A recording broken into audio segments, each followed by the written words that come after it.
जय श्री कृष्ण जी। राधे राधे। आप सबको मेरा ढेर सारा राम राम और प्यार भरा नमस्कार।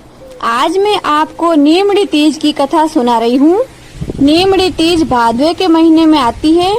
इसी तीज को कजली तीज, सातुड़ी तीज, बड़ी तीज या भादुड़ी तीज के नाम से जाना जाता है। तो आप बड़े प्रेम, श्रद्धा और आदर भाव से नीमड़ी तीज की कहानी सुने। किसी नगर में एक सेठ सेठानी रहते थे। उनके पास खूब सारा धन तो था, लेकिन पुत्र नहीं था। संतान के वियोग में सेठ सेठानी दोनों बड़े चिंतित रहते थे। भादुड़ी तीज आई तब सेठानी ने तीज माता का व्रत करके तीज माता से कहा कि हे नीमड़ी माता, मेरे बेटा हो जाएगा तो मैं तेरे 1.25 मन का सत्तू चढ़ाऊंगी। तीज माता की कृपा से 9वें महीने में ही सेठानी के लड़का हो गया। लेकिन सेठानी नीमड़ी माता के सत्तू चढ़ाना तो भूल ही गई। एक एक करके सेठानी के 7 बेटे हो गए, लेकिन सेठानी ने सत्तू कभी नहीं चढ़ाया। सबसे बड़ा बेटा यानी पहला बेटा विवाह के योग्य हो गया। लड़के का विवाह कर दिया। विवाह के बाद लड़का पहली रात को सोया तो आधी रात को लड़के को सांप ने आकर डस लिया और वह लड़का मर गया। इस तरह धीरे धीरे सेठानी के 6 बेटों का विवाह हुआ और 6 ही बेटे मर गए।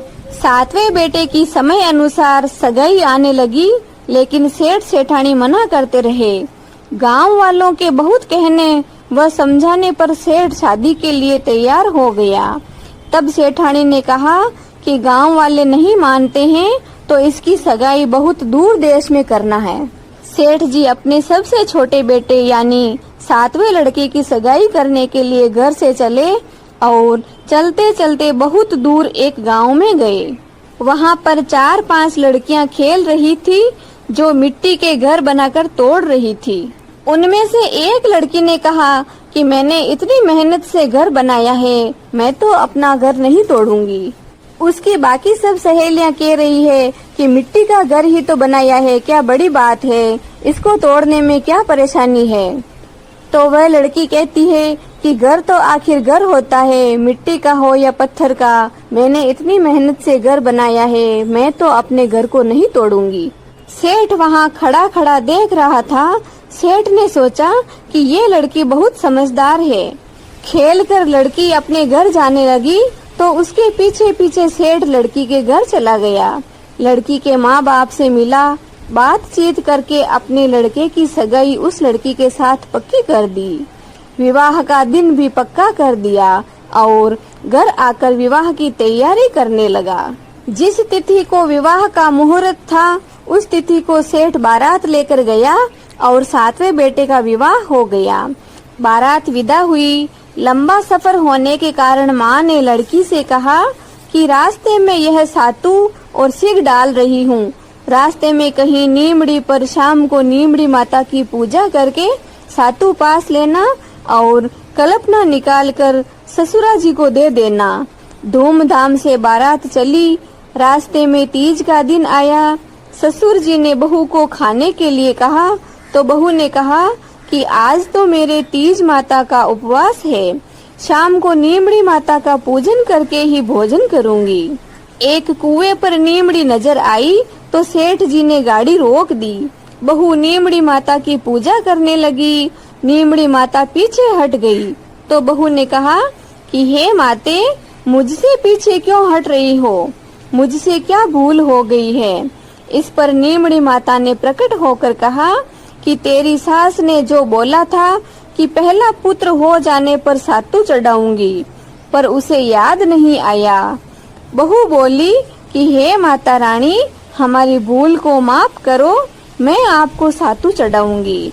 मेरे 6 जेठ को वापस लौटा दो व मुझे आपकी पूजा करने का सौभाग्य दो। नीमड़ी माता, तीज माता नववधू की श्रद्धा और भक्ति को देखकर प्रसन्न हो गई। बहू ने नीमड़ी माता का पूजन किया और चंद्रमा को अर्घ दिया, सातू पास लिया और ससुरा जी को कल्पना निकाल कर दे दिया। प्रातः काल होते ही बारात अपने नगर में लौट आई। बहू ने ससुराल के घर में प्रवेश किया और उसके 6 जेठ प्रकट हो गए। उनको सभी को गाजे बाजे से शामिल लिया। सासू माँ अपनी बहू रानी के पैर पड़ने लगी तो बहू रानी बोली, सासू जी आप ये क्या कर रहे हो? बोलवा करी उसको याद करो, और बोलवा की आपने तो आपको भोग लगाना चाहिए था। सासू माँ बोली कि मुझे तो याद नहीं, तू ही बता दे। बहू बोली कि आपने नीमड़ी माता के सातू चढ़ाने का बोला था, सो वादा आपने पूरा नहीं किया। तब सासू माँ को वह बात याद आई। 12 महीने से कजली तीज आई, 7.25 मण का सातू तीज माता को भोग लगाया। गाजा बाजा से सबने मिलकर नीमड़ी माता की पूजा की और बोलवा पूरी की। फिर सेठ जी के घर में आनंद ही आनंद हो गया। हे नीमड़ी माता, हे तीज माता, जिस तरह आपने सेठ सेठानी के घर में आनंद ही आनंद कर दिया, उसी तरह आप कहानी कहने वाले, सुनने वाले और इसकी हुंकार लगाने वाले सभी के घर में आनंद ही आनंद रखना, सभी के कष्टों को दूर करना, सभी माताओं बहनों को अखंड सौभाग्यवती रखना। बोलिए तीज माता की जय, नीमड़ी माता की जय। आज मैं आपको भादुड़ी चौथ की कथा सुना रही हूँ। भादुड़ी चौथ यानी बहुला चौथ। तो आप चौथ माता की कथा बड़े प्रेम, श्रद्धा और आदर भाव से सुने। एक गांव में एक बूढ़ी माँ और उसका बेटा रहता था। बेटा गांव की गायें चरा करके घर का खर्चा चलाता था। उसकी माँ चौथ माता का व्रत किया करती थी। वह भादुड़ी चौथ को चूरमे के 5 लड्डू बनाती थी। इसमें से एक चौथ माता के चढ़ाती, एक लड्डू गणेश जी के चढ़ाती, एक हाथ का निकाल कर दान करती, एक लड्डू अपने बेटे को खिलाती और एक लड्डू चौथ माता की पूजा करके चंद्रमा को अर्घ देके स्वयं प्रसाद के रूप में खाती थी। एक बार अड़ोस पड़ोस वालों ने उस बुढ़िया माई के बेटे को भड़का दिया कि तेरी माँ तो चूरमा बना बना कर खाती है और तुझे केवल एक लड्डू देती है, घर से तुझे बाहर निकाल देती है, गायें चराने के लिए भेज देती है और खुद पीछे से मजे करती है। लड़का सीधे साधे स्वभाव का था, पड़ोसियों की बातों में आ गया। लड़का यह सुनकर भड़क गया कि माँ तो चूरमा खाती है और मुझे तो सिर्फ एक ही लड्डू देती है, बाकी ठंडी रोटियां खिलाती है। उसने माँ से कहा कि ठंडी रोटी खाकर मेरे से गायें नहीं चराई जाती है, इसलिए तुम चौथ माता का व्रत करना छोड़ दो। इस पर बुढ़िया माई बोली कि बेटा, मैं तो ये चौथ माता का व्रत तेरी सुख शांति के लिए करती हूँ, मैं चौथ माता का व्रत नहीं छोड़ सकती। तो बेटा जिद करके विदेश जाने लगा। माँ बोली कि बेटा विदेश जाने की क्या जरूरत है। बेटा तो जिद पर अडिग रहा। तब माँ ने कहा, बेटा यदि तू विदेश जाना ही चाहता है तो यह चौथ माता के आंखें पूरे हुए हैं, ये अपने साथ लेकर जा। यदि तेरे पर कोई संकट आवे तो चौथ माता का नाम लेकर इन्हें पूर देना, तेरा संकट चौथ माता की कृपा से टल जाएगा। लड़का उन आँखों को लेकर विदेश के लिए चल पड़ा। रास्ते में एक नदी आई। उस नदी के उस पार जाने का कोई साधन नहीं था। उसे नदी के उस पार जाने के लिए कोई रास्ता नहीं मिला तो अपनी माँ की बात याद आई और उसने आंखें निकालकर चौथ माता का नाम लेकर पूर दिए और बोला कि हे चौथ माता, मेरी माँ के कहे अनुसार मैं तुम्हारे लिए आंखें पूरता हूँ, मुझे इस नदी से रास्ता मिल जाए। चौथ माता की कृपा से नदी का पानी दोनों तरफ बंटकर रास्ता निकल गया। आगे उसे एक भयंकर जंगल से गुजरना पड़ा तो वहाँ रास्ता भटक गया। उसने वहाँ भी आंखें पूर कर कहा कि हे चौथ माता, मेरी माँ तेरी हमेशा पूजा करती है और अगर तू सच्ची है तो मुझे रास्ता दिखा। इतना कहते ही उसे रास्ता मिल गया। आगे चलकर वह एक गांव में पहुंचा। उस गांव के राजा के यहाँ रोजाना बर्तनों का एक आवा पकता था, जिसे अहाव कहते हैं, जिसमें मिट्टी के बर्तन पकाए जाते हैं, यानी मटकियां पकाई जाती है। उस अहाव में एक आदमी की बलि दी जाती थी। वह लड़का एक बुढ़िया माई के घर पहुंचा तो उसने देखा कि बुढ़िया माई रो रही है।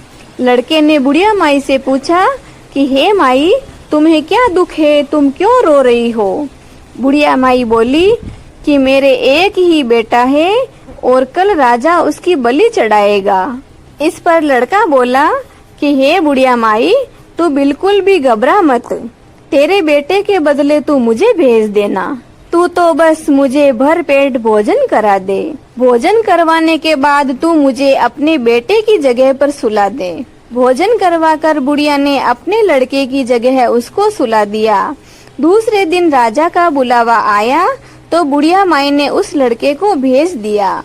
राजा के नौकर उसे ले जाकर आहाव में चुनने लगे तो वह आंखें पूर कर जल का कलश लेकर बैठ गया और बोला कि हे चौथ माता, आज मुझ पर भारी संकट आया है, तू ही मेरा संकट टालना। आहाव को पूरा का पूरा चुनकर आग लगा दी गई। महीने भर में पकने वाली आहाव एक ही दिन में पककर तैयार हो गई। यह जानकर राजा को बड़ा अचरज हुआ। राजा खुद देखने आया और नौकरों को आहाव के कलश उतारने को कहा।